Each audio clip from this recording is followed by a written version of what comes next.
नमस्कार बंधुरा बधूज किचेने सबाइके स्वागत। आजकेर रेसिपि काँकड़ार झाल।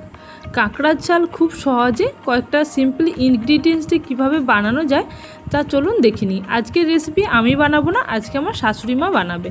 फार्स्टे आमी देखो काँकड़ाटा धुए निচ্ছি, धुए एबं परिष्कार करे निয়েছি। आमी काँकड़ाटाके परिष्कार करे देखाबो तोमादेरके किभाबे काँकड़ा परिष्कार करते हय।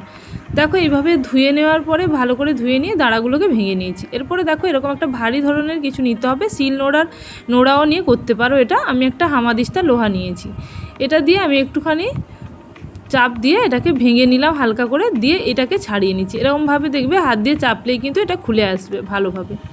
এরপর এর ভেতরের যে আঁশগুলো আছে এগুলোকে ছাড়িয়ে নিব। দেখো এইভাবে আস্তে আস্তে করে ভেতরে সমস্ত রোঁয়াগুলো বা আঁশগুলোকে এইভাবে ছাড়িয়ে নিচ্ছি এবং সাদা অংশটাকে পুরোটা রেখে দেব। কাঁকড়া পরিষ্কার করা খুবই সহজ পদ্ধতি, তবে অনেকে ভাবো এটা খুবই কঠিন, কিন্তু এই প্রসেসে যদি তোমরা করো তাহলে কিন্তু খুবই সহজভাবে তোমরা করতে পারবে। দেখো এরপরে আমি করব কাঁকড়ার পুরো ওপরের অংশটাকে আবারও একটা দেখো এরকমভাবে চাপ দিয়ে আবারও একটা ছাড়িয়ে নিলাম। এইভাবে আমি প্রত্যেকটা কাঁকড়াকে ছাড়িয়ে নিয়েছি। এরপরে দেখো কাঁকড়ার যে খোলটা আছে ওপরের অংশটা, এর মধ্যে কিন্তু অনেকটা পরিমাণে ঘি থাকে, কাঁকড়ার ঘি। এই ঘিটাকেও আমরা বের করে নেব। এইভাবে আঙুল দিয়ে চাপ দিয়ে বের করে নিচ্ছি। দেখো এইভাবে একটা আলাদা বাটির মধ্যে রেখে দেবো। এই ঘিটা কিন্তু আমরা রান্নার একদম শেষের দিকে ইউজ করব, ফার্স্টে কিন্তু এটা ইউজ করব না, যেটা মা আমাকে বলেছে। দেখো এইভাবে এটাও ছাড়িয়ে নিচ্ছি। প্রত্যেকটা কাঁকড়া থেকে এইভাবে আমরা ঘিটা বের করে রেখে দেবো এবং এটাকে ভালো করে পরিষ্কার করে নেব। এরপর দেখো একটা ছুরি নিয়েছি, ছুরি নিয়ে এটাকে আমি কেটে নিচ্ছি। কাঁকড়াটাকে আমি ছোট ছোট টুকরো করে কেটে নেব। তোমরা চাইলে গোটা কাঁকড়া দিয়েও রান্না করতে পারো, তবে আমার মনে হলো কেটে নিলে ভালো সেদ্ধ হবে, সেই জন্য আমি এটাকে ভালো করে ছোট ছোট করে কেটে নিচ্ছি। দেখো এইভাবে কোনোটা যেটা বড় আছে সেটাকে আমি 4 ভাগে ভাগ করছি, ছোটোটাকে 2 ভাগে ভাগ করছি। এইভাবে কাটার পর দেখো এই যে দাঁড়াগুলো আছে এগুলোকেও আমি একটু থেতো করে নিয়েছি নোড়া দিয়ে। পুরো কাঁকড়াটা আমার পরিষ্কার হয়ে গেছে। দেখো 600 গ্রাম মতো কাঁকড়া এখানে আমি ইউজ করেছি। পুরোটা কিন্তু ভালো করে পরিষ্কার করে আবারও ধুয়ে নিয়েছি। এরপরে লবণ মাখিয়ে নেব এবং হলুদ মাখিয়ে নেব। লবণ দিয়ে দিলাম 1 টেবিল স্পুন এবং এখানে দেখো হলুদও দিয়ে দিলাম এই পরিমাণে। এরপর আমি হাত দিয়ে ভালো করে এটাকে মিশিয়ে নেব। হাত দিয়ে মেশানোর পর কিছু সময়ের জন্য রেখে দেবো, অন্তত আধা ঘন্টার জন্য আমি এটাকে রেখে দেব ঢাকনা দিয়ে। দেখো এভাবে আমি এটাকে ঢাকনা দিয়ে রেখে দিচ্ছি আধা ঘন্টার জন্য। এরপর দেখো কাঁকড়ার যে ঘিটা থাকে সেটাতে আমি সামান্য হলুদ, সামান্য লবণ এবং সামান্য সর্ষের তেল মাখিয়ে এটাকে রেখে দেব। এখন দেখো আমার মাখানো হয়ে গেছে, আমি এবার এটাকে রেখে দিচ্ছি। এরপরে মশলা বানানোর পালা। দেখো মশলা বানানোর জন্য আমি একটা এবং হাফ পেঁয়াজ নিয়েছি, একটা পেঁয়াজ এবং একটা হাফ পেঁয়াজ নিলাম। এরপরে দুটো লঙ্কা নিয়ে নিলাম, এখানে আমি দুটো নিয়ে নিচ্ছি। দেখো আদার টুকরো 1 ইঞ্চি করে দুটো আদার টুকরো।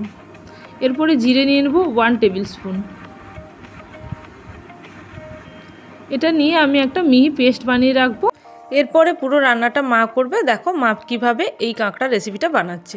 দেখো সর্ষের তেল এখানে মা দিয়ে দিল 3 টেবিল স্পুন মতন। এই সর্ষের তেলে কিন্তু কাঁকড়াটা ভেজে নিতে হবে, তাই মা এখানে সর্ষের তেল দিয়ে কড়াইটাকে ভালো করে গরম করে নিচ্ছে। দেখো কড়াই মিডিয়াম ফ্লেমে রেখে গরম করা হচ্ছে। কড়াইটা কিন্তু এখন গরম হয়ে গেছে। এরপরে মা কাঁকড়াগুলো সব দিয়ে দিবে এই কড়াইয়ের মধ্যে। কাঁকড়াগুলো দেওয়ার পরে 3-4 মিনিট নাড়াচাড়া করে এটাকে নামিয়ে নিতে হবে। তার আগে কাঁকড়াটাকে ভালো করে ভেজে নিতে হবে। কাঁকড়া যখনই কড়াইতে দেবে তখনই লাল হয়ে যাবে, কিন্তু সেই মুহূর্তে নামানোর দরকার নেই, কিছুটা সময় রেখে এটাকে ভেজে নিতে হবে। দেখো কাঁকড়াটা এখন ভাজা চলছে, মা নাড়িয়ে চাড়িয়ে কাঁকড়াটাকে ভেজে নিচ্ছে। কিছু সময় পরে দেখবে কাঁকড়াটা অনেকটাই লাল হয়ে যাবে, তো এই সময় আমরা কাঁকড়াটাকে নামিয়ে নিচ্ছি কড়াই থেকে। পুরো কাঁকড়াটা নামিয়ে নিয়ে ওই কড়াইয়ের মধ্যে আবারও সর্ষের তেল দেওয়া হবে। কড়াইয়ের মধ্যে কিছুটা সর্ষের তেল দেওয়া হয়েছে।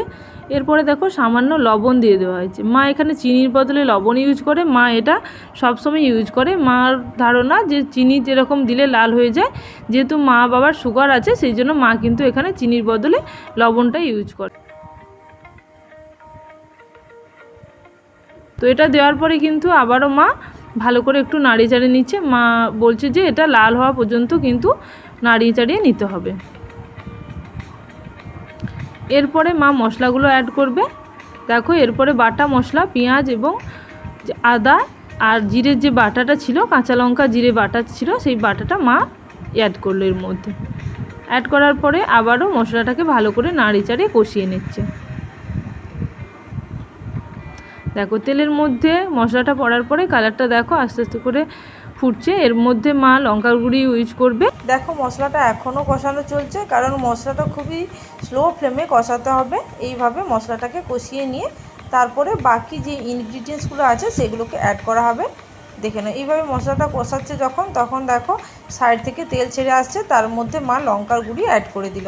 এখানে Kashmiri red chilli powder use করছি, তোমরা যে কোনো লঙ্কার গুঁড়ি ইউজ করতে পারো তোমাদের টেস্ট অনুযায়ী পুরোটাই। এখানে 1 টেবিল স্পুন লঙ্কার গুঁড়ি ইউজ করা হয়েছে। এরপরে দেখো মা সামান্য হলুদ দিয়ে দিল এর মধ্যে। হলুদটা 1/2 টেবিল স্পুন ইউজ করা হয়েছে এখানে। হলুদটা দেওয়ার পরে আবারও একটু কষিয়ে নিচ্ছে। দেখো এখানে কষানো অনেকটাই হয়ে এসছে। এর মধ্যে মা দেবে টমেটো কুচি। টমেটো, একটা টমেটোকে কুচি করে রাখা হয়েছে, এই টমেটো কুচি এখানে ইউজ করা হচ্ছে। এখানে সম্পূর্ণ প্রসেসটাই মার রেসিপি। এই রেসিপিটা তোমরা বানিয়ে দেখো তোমাদের কেমন লাগে, আশা করি তোমাদের ভালো লাগবে। দেখো এরপরে মা এই মুহূর্তে দিয়ে দিচ্ছে সামান্য জল। যেহেতু এখানে খুব তেল কম ইউজ করা হয়েছে সেই জন্য এখানে সামান্য জল দিয়ে এটাকে ভালো করে কষিয়ে নেওয়া হলো। এরপরে দেখো সমস্ত কাঁকড়াটা মা এখানে অ্যাড করে দিচ্ছে, দিয়ে আবারও একটু নাড়িয়ে চাড়িয়ে নিচ্ছে। মশলার সঙ্গে কাঁকড়াটাকে ভালো করে মিশিয়ে নেওয়া হচ্ছে।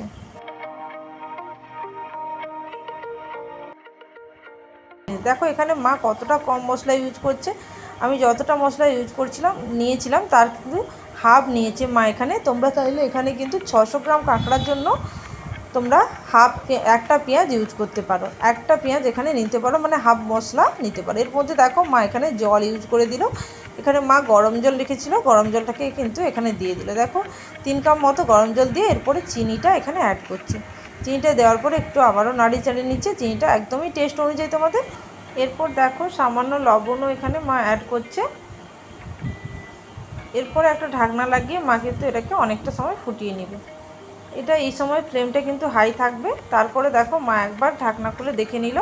এর মধ্যে কিন্তু মা দিয়ে দিল ঘিটা, কাঁকড়ার যে ঘিটা বেরিয়েছিল এটা কিন্তু দিয়ে দিল। এরপরে মা দিয়ে দিল ধনেপাতা। ধনেপাতা দেওয়ার পরে কিন্তু কিছুটা সময় ওয়েট করে তারপরে কিন্তু আমাদের পুরো রেসিপিটা রেডি হয়ে যাবে। একদম শেষে কিন্তু আমরা গরম মশলা ইউজ করব এখানে।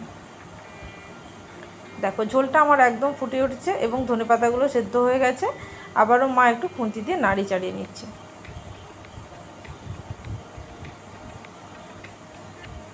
দেখো আমাদের রেসিপিটা একদম রেডি হয়ে গেছে। আমরা গ্যাসের ফ্লেমটা অফ করে দিচ্ছি। এরপরে আমরা সামান্য গরম মশলা এখানে অ্যাড করছি। সামান্য গরম মশলা অ্যাড করে আবারও নাড়ি চাড়িয়ে নেব।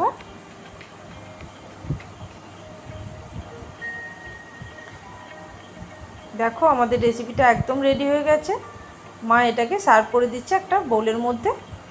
দেখো এই রেসিপিটা তোমাদের কেমন লাগলো অবশ্যই আমাকে কমেন্ট সেকশানে জানিও। আর যারা এখনও পর্যন্ত আমার চ্যানেলটাকে সাবস্ক্রাইব করোনি তাদেরকে অনুরোধ রইল চ্যানেলটাকে অবশ্যই সাবস্ক্রাইব করে রেখো, যাতে আমার সমস্ত ভিডিওগুলোর আপডেট তোমরা সবার প্রথমে পেয়ে যাও। চলো আজকের জন্য সবাই ভালো থেকো, সুস্থ থেকো। নেক্সট রেসিপি নিয়ে আবারও আসছি। আশা করি তোমাদের সমস্ত রেসিপিগুলো ভালো লাগবে।